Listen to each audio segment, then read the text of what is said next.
Awal terbentuknya Kerajaan Mataram Islam diketahui berdiri sekitar abad ke-16. Tepatnya pada tahun 1582 di Pulau Jawa. Kesultanan ini merupakan kerajaan berbasis pertanian dengan menerapkan ajaran Islam dalam perjalanan kejayaannya. Kerajaan Mataram Islam pernah mempersatukan tanah Jawa dan Madura. Kesultanan ini juga pernah memerangi VOC di Batavia untuk mencegah penyebaran kekuasaan VOC. Pusat pemerintahan Kesultanan Mataram Islam terletak di wilayah Kuta Gede yang berada di kota Yogyakarta sekarang. Dalam perjalanannya, kesultanan ini meninggalkan beberapa jejak sejarah yang masih terlihat hingga kini, seperti Kampung Matraman di Jakarta, sistem persawahan di Jawa Barat yaitu Pantura, serta beberapa batas administrasi wilayah yang masih diberlakukan hingga kini. Berikut perjalanan sejarah Kerajaan Mataram Islam dari masa awal berdiri hingga runtuhnya kesultanan tersebut. Masa awal berdirinya Kerajaan Mataram Islam ini dimulai dari perebutan wilayah Pajang oleh Sutawijaya. Lalu Kerajaan Mataram menjadi salah satu kesultanan Islam yang dinilai berkembang di tanah Jawa. Kerajaan Mataram Islam rutin menerjemahkan naskah Arab dan menerjemahkan Al-Quran ke bahasa Jawa. Mulai saat itu, kesultanan ini mendirikan pesantren yang menjadikan wilayahnya sebagai pusat agama Islam. Selain membangun pesantren, ada bermacam cara dilakukan para penguasa untuk menjadikan wilayah Kesultanan Mataram sebagai pusat agama Islam, di antaranya dengan mendirikan rumah ibadah.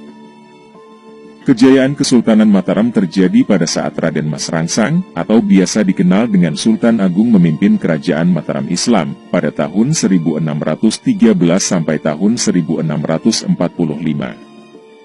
Pada masa kepemimpinannya, ia diklaim sebagai raja terbesar dari semua pemimpin Kerajaan Mataram. Pada masa kejayaannya, Sultan Agung Hanyokrokusumo berhasil melakukan ekspansi ke sebagian Pulau Jawa dengan cara menundukkan raja-raja lainnya. Cakupan wilayah kekuasaannya meliputi Jawa Tengah, Jawa Timur, dan sebagian wilayah di Jawa Barat. Sultan Agung Hanyokrokusumo juga melakukan perlawanan kepada VOC dengan memboyong beberapa kerajaan untuk disatukan, meliputi Kesultanan Banten dan Kesultanan Cirebon. Namun sayangnya, kejayaan itu harus berakhir karena ia wafat saat menyerang VOC di Batavia, pada tahun 1628 hingga tahun 1629 Masehi. Setelah Sultan Agung wafat, tahta kesultanan diserahkan pada putranya, Susuhunan Amangkurat I. Di bawah kepemimpinan Amangkurat I, ia memindahkan lokasi keraton ke Pleret. Sejak saat itu gelar Sultan diganti menjadi Sunan. Berbeda dengan ayahnya, Amangkurat I justru bukan sosok anti-VOC. Melainkan ia justru berteman dengan VOC. Pada tahun 1645 hingga tahun 1677, terjadi pertentangan dan perpecahan dalam keluarga Kerajaan Mataram Islam. Lantas momen ini dimanfaatkan VOC untuk menguasai kesultanan tersebut. Kemudian pada tahun 1677, Susuhunan Amangkurat I meninggal. Kemudian putra mahkota dilantik menjadi Susuhunan Amangkurat II. Di masa kepemimpinan itu, Susuhunan Amangkurat II memindahkan pusat pemerintahan ke Kertasura. Belanda pun mulai menguasai sebagian besar wilayah Kerajaan Mataram saat Raja Amangkurat II memimpin. Hal ini kemudian membuat rakyat menderita karena kebijakan-kebijakan yang dibuat oleh Belanda. Kepemimpinan Kesultanan Mataram terus berganti. Tahta kerajaan diwariskan kepada Amangkurat III, Pakubuwana I, Amangkurat IV, dan Pakubuwana II. Pada kepemimpinan Pakubuwana II, merupakan akhir dari kejayaan Kerajaan Mataram Islam. Hal ini ditandai dengan penandatanganan penyerahan kedaulatan Mataram kepada VOC pada 11 Desember tahun 1749.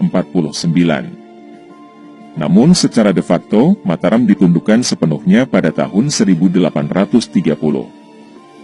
Sampai akhirnya pada 13 Februari tahun 1755 menjadi puncak perpecahan Kerajaan Mataram Islam.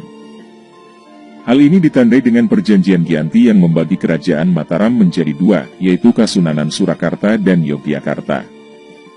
Usai dibagi menjadi dua wilayah, perpecahan kembali melanda Kerajaan Mataram, sehingga pada tahun 1757 terjadi Perjanjian Salatiga. Namun perpecahan ini berakhir pada tahun 1830 saat Perang Diponegoro selesai. Seluruh daerah kekuasaan Surakarta dan Yogyakarta dirampas oleh Belanda. Akhirnya pada 27 September tahun 1830 terjadi Perjanjian Klaten yang menentukan wilayah kekuasaan Belanda.